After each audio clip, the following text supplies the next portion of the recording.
ខ្ញុំជួបនួនអររាប់គ្នាមិនគិតមានក្រខ្មៅឬក៏សប្រុសឬក៏ស្រីមិត្តភាពយើងមួយនេះនឹងរាសាដល់ថ្ងៃស្អីតែមុខមិនថាទួជួបរឿងអ្វីយើងជាមិត្តស្លាប់នោះ Let's go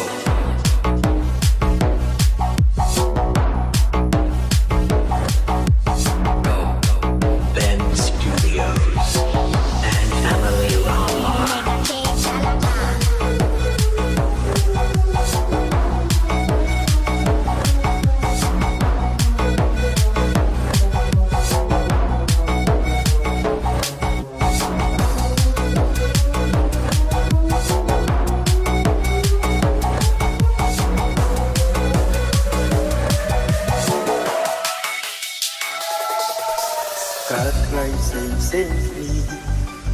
នៅខែផ្សេងគ្នាអ្វីដែលដូចគ្នាគឺចាស់ដែលជាមួយគ្នាត្រូវមិនដែលចេញប្រកាន់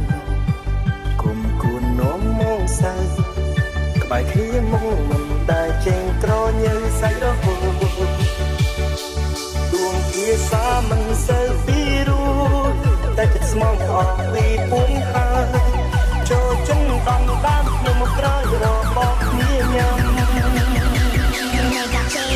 តែពេលដល់ទីណាថាអើគេទីនោះមួយមិនចេញពេកមិនទាន់ទៀងជួបសំវិញទុំចាំចូលមិនដែលហើយឈ្មោះវាទុំបាញ់មិនដែលអងកោពីខ្លាំងភ្លឹងខ្លួនដល់នឹងគ្រាប់នៅពុកទេហើយ 1 2 3 let's go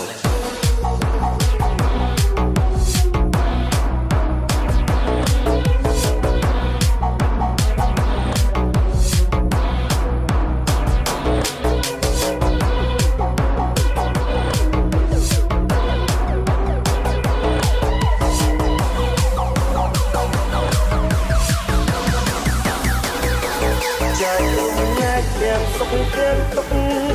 ជួយទំនុកទេវតាខ្វងខា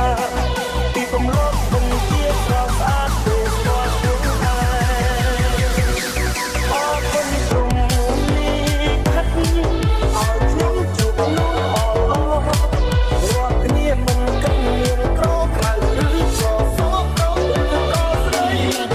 ជាមួយនេះនឹងរាសាដល់ថ្ងៃស្អី